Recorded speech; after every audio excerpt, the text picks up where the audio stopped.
Welcome to Luca is a billionaire, where the only thing I invest in is your answers.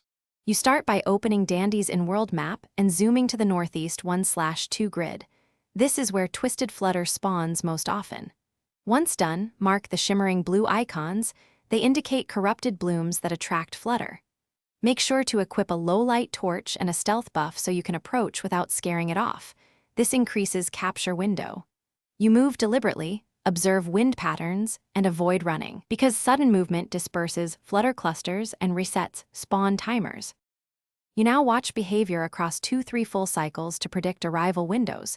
Twisted Flutter follows wind shear and light pulses. Once done, note time of day and nearby ambient sounds that trigger agitated movement, because those cues let you plan approach timing. Make sure to deploy a bait tuned to 0. 5 frequency spikes to hold Flutter in place. This is why matching vibration matters. You alternate between soft pings and silence, giving the Flutter time to settle before you make your capture attempt. You perform a soft net sweep, closing to 3-5 meters and moving in a single smooth arc to net the twisted Flutter. This minimizes panic responses. Once captured, inspect for signature marks and log the exact time, wind direction, and bait frequency, because that data refines future searches.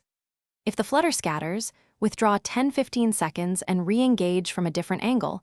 This resets their pattern. Make sure to troubleshoot by swapping bait frequency first. That fixes most failures quickly. Thanks for watching and please subscribe. It's the best investment you'll ever make.